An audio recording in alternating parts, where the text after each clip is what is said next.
Hai, selamat datang ke TM Motor World. Saya Adib. Hari ni kita nak review sebiji Suzuki GXS 8T. Motor ni sangat special sebab baru launching dekat Malaysia.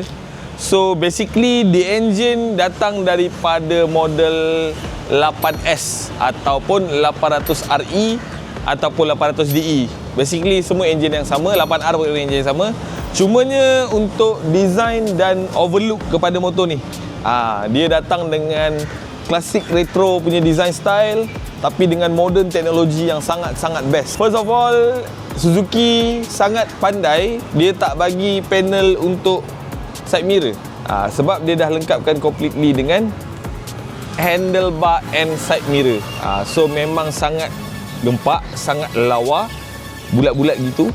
Sama juga dengan design lampu depan dia, bulat style, cafe racer punya style. Dan yang paling penting datang fog gold bang. Fog warna gold. Okay, so motor ni matching dengan apa-apa color sekalipun dengan fog yang warna gold ni lah. Datang dengan double disc kiri kanan. Body position untuk motor ni sangat-sangat best. Tidak terlalu membongkok dan tidak terlalu tegak. Just nice. Untuk cafe racer punya design, just nice lah. Saya tinggi 173, terkangkang sikit tapi maneuverable. Motor sangat ringan, tak sampai 200 kilo. Siapa yang pernah pakai 8S ataupun pernah pakai 8R, dia tahu cara untuk bawa motor ni lebih kurang macam kapcai.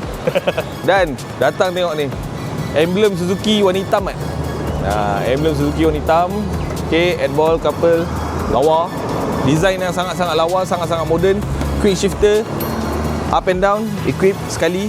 So motor ni basically kita jual dengan harga 61,800 on the road on the road. Saya cerita harga on the road. Design motor ni sangat menarik untuk anda. Datang dengan 82 horsepower, pickup yang cukup untuk touring punya style. Datang dengan teknologi baru, one start. Lepas tu ada SDMS, power control untuk mod. Dan juga datang dengan traction control yang boleh pilih daripada 3 level dan juga boleh di off untuk pure power. Motor saya ada stok 2 biji je. Kalau lambat, sorry bang, motor sold out. Dan yang paling cantik seat design dia ni lain macam kan. Seat design ni buatkan dia nampak sangatlah old school, tapi sekali pula silang. So kalau berminat, roger terus kita punya sales team. Itu saja untuk saya daripada TM Motor World. Thank you. Assalamualaikum. Bye bye.